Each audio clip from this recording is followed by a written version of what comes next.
नमस्कार, स्वागत है आप सभी का। शुरुआत करते हैं हमारे फ्री मेंटोरशिप से। डे है 22। 6 अगस्त के लिए आपके टारगेट रहेंगे GS4 में शासन में ईमानदारी, जिसके अंतर्गत आपको पढ़ना है सरकार में सूचना साझाकरण और पारदर्शिता, सूचना का अधिकार, आचार संहिता और आचरण संहिता और नागरिक charter. GS paper 2 social justice में पढ़ना आपको केंद्र और राज्यों द्वारा जनसंख्या के जो कमज़ोर वर्ग हैं उनके लिए कल्याणकारी योजनाएं और इन योजनाओं का निष्पादन, इन कमज़ोर वर्गों के संरक्षण और बेहतरी के लिए जो गठित तंत्र, कानून, संस्थाएं और निकाय हैं उनका अध्ययन करना है।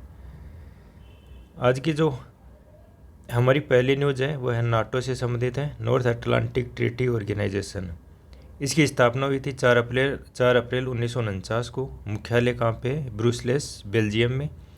वर्तमान में इसके 32 सदस्य हैं। 2024 में इसमें स्वीडन का प्रवेश हुआ था। मुख्य उद्देश्य क्या है? देखिए, इसका आर्टिकल 5 है, वो क्या कहता है कि सामूहिक सुरक्षा सुनिश्चित करना। यानी कि इसका अर्थ क्या है कि अगर किसी भी देश पे, इसके सदस्य देश पे हमला होता है तो ये माना जाएगा वो सभी देशों पे हमला है। प्रकृति की बात करें तो एक प्रकार से ये राजनीतिक व सैन्य गठबंधन है। नाटो की विशेषताएं, तो ट्रीटी है ये 1949 की जो नॉर्थ अटलांटिक ट्रीटी, जिसको वाशिंगटन ट्रीटी भी बोलते हैं, उसके तहत स्थापित किया गया। आर्टिकल जो 5 है वो सिर्फ एक बार लागू हुआ है जब 9/11 का आतंकी हमला हुआ था। आर्टिकल 4, जब किसी सदस्य देश की संप्रभुता सुरक्षा को खतरा महसूस होता है तो वहाँ पे लागू होता है। सदस्य देश जैसे USA, Canada, Britain, France, Germany, Italy, तुर्की, नॉर्वे, पोलैंड, चेक गणराज्य, हंगरी, स्वीडन, ऐसे टोटल 32 सदस्य देश हैं। नई सदस्यता की बात करें तो 2023 में फिनलैंड शामिल हुआ था और 2024 में स्वीडन शामिल हुआ था। ये शामिल होते रूस यूक्रेन युद्ध के बाद। बात करते हैं नाटो की कार्यप्रणाली की। राजनीतिक पहलू, जो सदस्य देश हैं उनके बीच लोकतंत्र, कानून का शासन और मानवाधिकारों की रक्षा है उसको बढ़ावा देना। सैन्य पहलू की बात करें तो ये माना जाता है कि किसी सदस्य देश पर हमला होता है तो ये माना जाएगा बाकी सदस्य देश हैं वो सैन्य कार्रवाई कर सकते हैं। कमांड स्ट्रक्चर की बात करें तो नाटो की जो सैन्य योजना है वो अमेरिका के नेतृत्व में होती है और इसका सुपर कमांडर भी कौन होता है? एक अमेरिकी जनरल। ये आपको याद रखना है। वर्तमान भूमिका और चुनौतियों की बात करें तो रूस यूक्रेन युद्ध जो कि 2022 से चल रहा है, तो देखिए यूक्रेन है वो नाटो का सदस्य नहीं है, लेकिन नाटो है वो उसे लगातार सैन्य, वित्तीय और खुफिया सहायता देता रहा है। नाटो है वो जो उसके विस्तार से रूस असंतुष्ट है और क्या मानता है कि ये उसकी सुरक्षा के लिए खतरा है। मिसाइल और हथियार नीति की बात करें तो देखिए अमेरिका और रूस हैं वो दोनों ही देश intermediate range nuclear force treaty थी यानी INF थी, उसे दोनों देश बाहर हो चुके हैं। रूस अब जो मध्यम दूरी की मिसाइलें हैं उन पर खुद पर लगाए गए प्रतिबंधों को हटाने की बात कर चुका है। यूरोप के सामरिक स्वायत्तता की बात करें तो फ्रांस और जर्मनी जैसे देश क्या चाहते हैं कि यूरोप है वो नाटो से बाहर अपनी स्वतंत्र सुरक्षा रणनीति विकसित करे। भारत और नाटो की बात करें तो भारत नाटो का सदस्य नहीं है।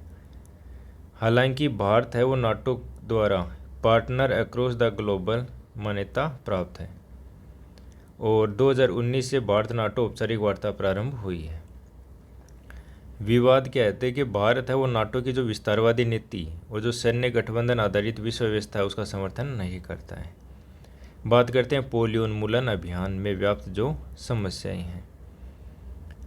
देखिए वैश्विक स्तर पे जो पोलियो के उन्मूलन के प्रयास हुए हैं उसको देखते हैं तो WHO और उसके भागीदार संस्थाएं थे उनके द्वारा 1988 में अभियान शुरू किया था पोलियो की उन्मुक्ति के लिए या पोलियो का पूर्ण उन्मूलन। जैसे 1980 में चेचक को बिल्कुल समाप्त कर दिया गया था, पूर्ण उन्मूलन कर दिया गया था, वैसा ही ऐसा ये दूसरा प्रयास था किसके लिए? पोलियो के लिए। लेकिन जो ये पोलियो का प्रयास है वो पाकिस्तान व अफगानिस्तान के कारण लगातार असफल रहा है। 2021 में वहाँ पे केवल 5 मामले देखे गए थे, तो ये लग रहा था कि ये अभियान जल्द ही सफल हो जाएगा, लेकिन उसके बाद जो मामले हैं उनमें वृद्धि होने लग गई। 2023 में ये 99 केस हो गए और अब तक 6 बार लक्ष्य की जो तिथि है वो चूक चुकी है। तो पाकिस्तान व अफगानिस्तान 2 शेष बचे हैं जहाँ पे पोलियो अब भी विद्यमान है। देखिए जो पोलियो है वो एक अत्यधिक संक्रामक बीमारी होती है मुख्यतः ये 5 वर्ष से जो कम उम्र के बच्चे होते हैं उनको प्रभावित करती है और इसके कारण स्थायी लकवा हो सकता है। तो अभियान की विफलता के कारण क्या है? देखिए, जो ग्लोबल पोलियो एरिडिक्शन इनिशिएटिव था उसके तहत ये पोलियो अभियान चलाया जा रहा था, तो उसने इसके तहत ये माना है कि जो प्रबंधनीय विफलता है, मिसमैनेजमेंट हुआ है, पुरानी रणनीति के प्रति अंधभक्ति और एक समस्याग्रस्त मौखिक वैक्सीन है, ओरल वैक्सीन है, उसका उपयोग, ये सब हैं इसकी बाधा के कारण। इसके अलावा आंतरिक दस्तावेज है वो क्या खुलासे करते हैं कि जो टीकाकरण रिकॉर्ड है वो झूठे तैयार किए गए हैं, अनुचित और अपात्र व्यक्ति हैं उनको ड्रॉप्स देने की जिम्मेदारी दे दी गई। जैसे पाकिस्तान में ऐसा हुआ कि जो रिश्तेदार हैं उनको भेज दिया गया, जो प्रशिक्षित लोग हैं उनको ड्रॉप्स प्रदान करने के लिए नहीं भेजा गया। सार्वजनिक अभियान के दौरान टीम नहीं भेजी गई। मौखिक वैक्सीन से वायरल फैलाव के जोखिम की चिंताओं को नज़रअंदाज किया गया। वैक्सीन की जो शीत श्रृंखला है, कोल्ड चेन है, उसका पालन नहीं किया जाता है, जिसके कारण क्या होता है कि जो वैक्सीन को ठंडी अवस्था की आवश्यकता होती है वो विफल रहती है। और कई स्थानों पर यह भी देखा गया है कि जो कार्य है वो ईमानदारी से नहीं किया जा रहा है। वहीं विश्व स्वास्थ्य संगठन की क्या प्रतिक्रिया है इस पर? तो देखिए, जो WHO के पोलियो निदेशक हैं उनका कहना है कि कुछ क्षेत्रों में स्थानीय आवश्यकता के अनुरूप कार्य किया गया। 40 वर्षों में जो कार्य हुआ है उसके कारण करोड़ों बच्चों की सुरक्षा मिली है। तो उन्होंने कहा है कि इस प्रकार से अगर हम समस्याओं को बढ़ा चढ़ाकर बताएंगे तो इसके नुकसान ज़्यादा होंगे, क्योंकि इससे बच्चों के लकवाग्रस्त होना जारी रह सकता है। अब बात करते हैं वर्तमान लक्ष्य और वैक्सीनेशन की स्थिति। देखिए, WHO का लक्ष्य है कि अगले 12 से 18 महीने में पोलियो का प्रसार समाप्त हो। तो अब नया वैश्विक उन्मूलन लक्ष्य कब घोषित किया गया? 2019 के लिए आपको याद रखना है। तो WHO का जो वैश्विक पोलियो उन्मूलन का लक्ष्य है वो अब वर्तमान में कब कितना होगा? 2029। 2024 में टीकाकरण लक्ष्य जैसे पाकिस्तान, अफगानिस्तान, ये आपको याद रखने की आवश्यकता नहीं है। इसमें देखिए, बच्चों की पूर्ण सुरक्षा के लिए आवश्यक है कि 4 खुराकें दी जाएं और प्रत्येक खुराक में 2 बूंद दी जाती हैं। इसके अलावा आंतरिक रिपोर्ट है, वहाँ से भी गंभीर समस्याओं की पुष्टि हुई है।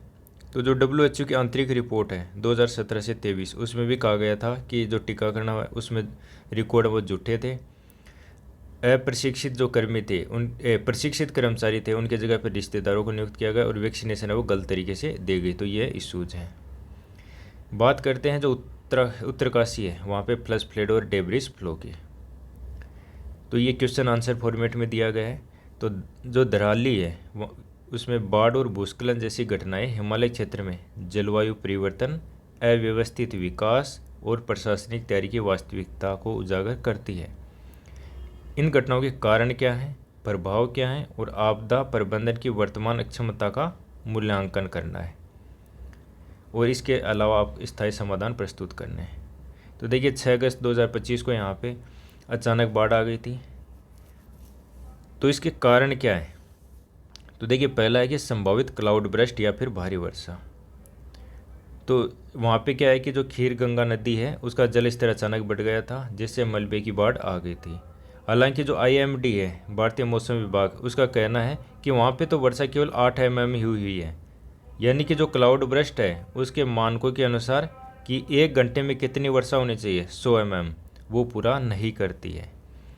लेकिन ऊंचाई वाले क्षेत्रों में जो भारी वर्षा है और जल संचय से जल प्रवाह की तीव्रता बढ़ गई। बात करते हैं फिर अनियोजित विकास और अतिक्रमण की। देखिए, जो दराली बाजार क्षेत्र है उसमें नदी के किनारे व्यावसायिक निर्माण है, पर्वतीय नदी तटों पर होटल, रेस्टोरेंट, शिविरों का निर्माण है, जिसके कारण बाढ़ का खतरा बढ़ता है। जलवायु परिवर्तन, हिमालय क्षेत्र है, वहाँ पे बेमौसम और तीव्र वर्षा, बर्फबारी के पैटर्न में बदलाव और जो ग्लेशियर है उनके पिघलने की गति में वृद्धि हुई है। तो ये सब कारण है। बात करते हैं प्रभाव की, तो वहाँ पे काफ़ी मानव क्षति हुई है। इसके कारण बहुत सारे घर बह गए हैं, लोग लापता हैं। सैन्य प्रतिष्ठानों पर असर, तो जो सैन्य शिविर थे वो भी बाढ़ की चपेट में आए हैं। इंफ्रास्ट्रक्चर ध्वस्त हो गया, जैसे सड़कें बाधित हुई हैं, विद्युत और संचार व्यवस्था प्रभावित हुई है। नदी क्षेत्र में खतरा, जो भागीरथी नदी है और उससे जुड़े जो बैराज हैं वहाँ पे अतिरिक्त दबाव उत्पन्न हुआ है। बात करते हैं वर्तमान आपदा प्रबंधन का मूल्यांकन।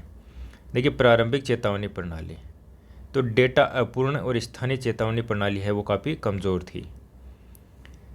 पूर्व अनुमान आधारित जो तंत्र और स्थानीय सूचना नेटवर्क है उसको मजबूत करने की ज़रूरत है। रेस्क्यू ऑपरेशन जैसे सेना, NDRF, SDRF, ITBP पुलिस, इनके द्वारा संयुक्त अभियान है ना वो असफल रहा है, लेकिन अत्यंत विषम परिस्थितियों में इन लोगों ने जान भी बचाई है लोगों की। हवाई सहायता, तो इसमें ये हेलीकॉप्टर्स की मांग की गई है, लेकिन मौसम ख़राब होने से वहाँ पे हवाई बचाव में देरी हुई है। स्वास्थ्य तैयारी है वो भी काफ़ी की गई हैं, त्वरित प्रतिक्रिया हुई है, लेकिन जो दीर्घकालिक पुनर्वास योजना है वो अभी भी अस्पष्ट है। बात करें उपकरण और प्रौद्योगिकी, तो एसडीआरएफ के द्वारा थर्मल कैमरे, ड्रोन, मेडिकल किट आदि भेजे गए हैं, तो ये आधुनिक तकनीकी के उपयोग की प्रगतिशीलता का संकेत है। बात करते हैं स्थायी समाधान कैसे हो सकता है इसका, तो देखिए पर्यावरणीय सुरक्षा और नियमन आवश्यकता है। नदी किनारे जो भी निर्माण कार्य है उस पर सख्त प्रतिबंध होना चाहिए। इको सेंसिटिव जो जोन है वहाँ पे निर्माण के लिए वैज्ञानिक मूल्यांकन अनिवार्य किया जाना चाहिए। वैज्ञानिक आधारित योजना निर्माण, जैसे हिमालय क्षेत्र है उनके लिए रिस्क मैपिंग करना और भूगर्भीय सर्वेक्षण करना। जो अस्थिर ढलान है उनकी पहचान कर वहाँ पर निर्माण पर प्रतिबंध लगाना। आपदा पूर्व चेतावनी और प्रशिक्षण प्रदान करना। जो स्थानीय समुदाय हैं उनको सशक्त करना। आपदा मित्र जैसी योजनाएं शुरू कर सकते हैं। Mobile alert, loud speaker system, radio network है, इनका विस्तार किया जा सकता है। दीर्घकालिक पुनर्वास नीति की आवश्यकता है। देखिए बाढ़ से जो भी प्रभावित लोग हैं उनका स्थायी पुनर्वास होना चाहिए। जीवन यापन के जो साधन है उनकी बहाली होनी चाहिए। अंतर्विभागीय समन्वय ये अभी कम देखने को मिला था, इसलिए सेना, एसडीआरएफ, एनडीआरएफ, स्वास्थ्य प्रशासन, नागरिक समाज है उनके बीच एकीकृत प्रतिक्रिया प्रणाली को विकसित किए जाने की आवश्यकता, तो ये समाधान हो सकते हैं। बात करते हैं भारत फिलीपींस रणनीतिक साझेदारी। देखिए भारत और फिलीपींस है उनके बीच 75 वर्ष के जो राजनयिक संबंध हैं वो कंप्लीट हो चुके हैं। जुलाई 2025 में दोनों देशों ने रणनीतिक साझेदारी के स्तर की ओर उन्नत करने का बात कही। तो बात करते हैं रणनीतिक साझेदारी के स्तंभ क्या क्या हैं। पहला, रक्षा और सुरक्षा सहयोग। भारत ने ब्रह्मोस मिसाइल प्रणाली है उसकी खेप सौंपी थी अप्रैल 2024 में फिलीपींस को। ये भारत का किसी विदेशी देश को पहला मिसाइल निर्यात था।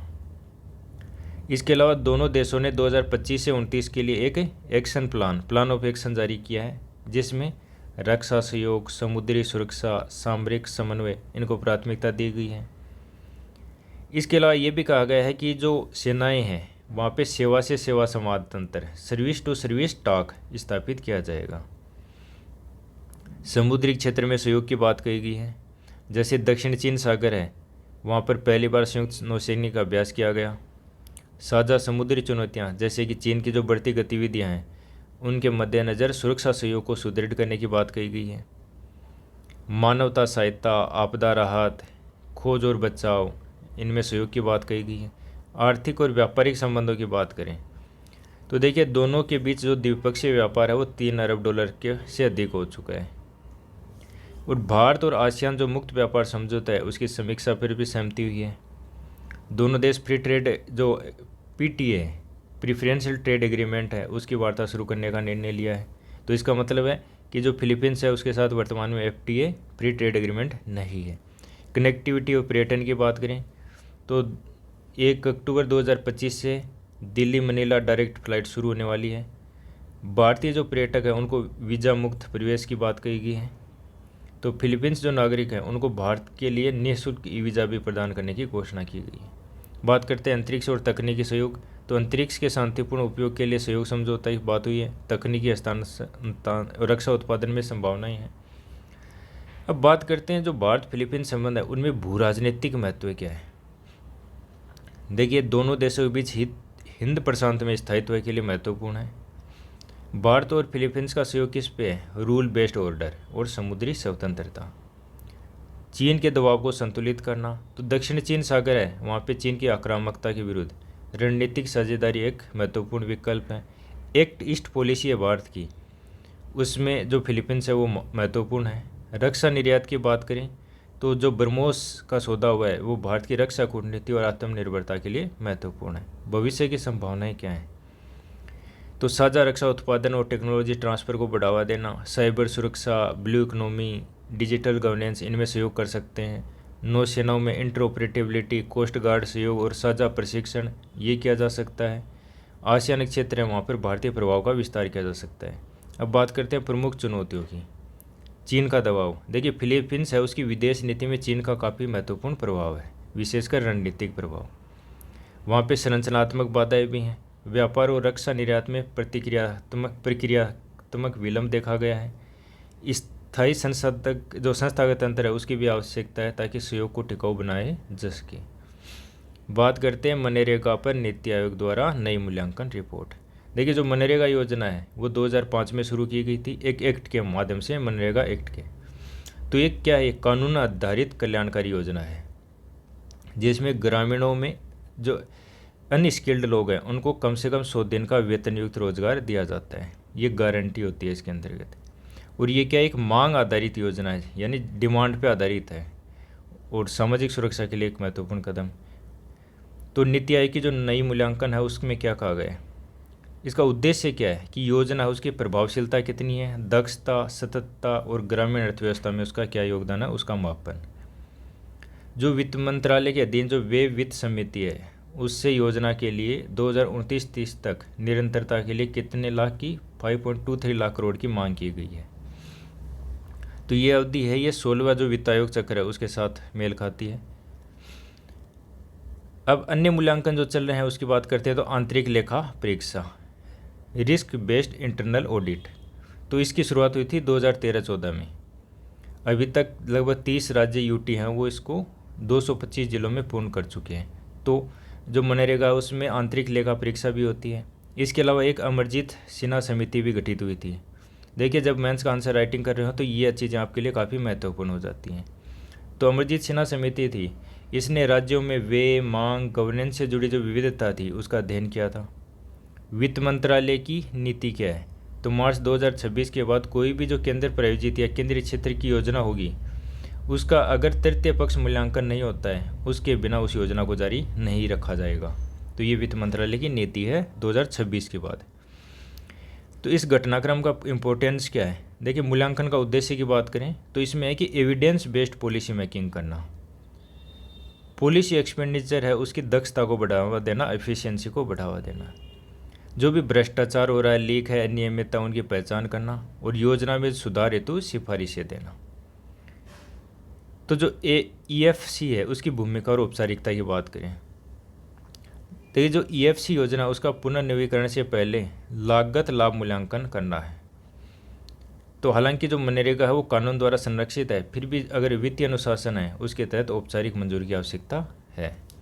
योजना की प्रासंगिकता की बात करें तो देखिए, कोविड जब 19 आया था तो उसके में ग्रामीण रोजगार की जरूरतों को इसमें महत्वपूर्ण भूमिका निभाई थी। जलवायु परिवर्तन, कृषि संकट जैसी स्थिति चल रही है उसमें ये ग्रामीण क्षेत्रों में एक वैकल्पिक आय का साधन उपलब्ध करवा रहा है। राज्यों के व्यय में असमानता, तो ये गवर्नेंस और अक्षमता निर्माण पर प्रश्न लगाता है।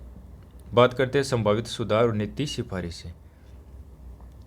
तो इसमें है कि जॉब कार्ड और जो कार्य मांग है उसकी प्रक्रिया का डिजिटलीकरण करना और पारदर्शिता लाना, भुगतान में देरी को रोकने के लिए डायरेक्ट बेनिफिट ट्रांसफर को मजबूती देना, जो स्थानीय परिसंपत्ति निर्माण है उसके प्रभाव का मूल्यांकन करना, स्किल का अपग्रेडेशन करना, ग्रामीण आजीविका मिशन के साथ इसका एकीकरण किया जा सकता है।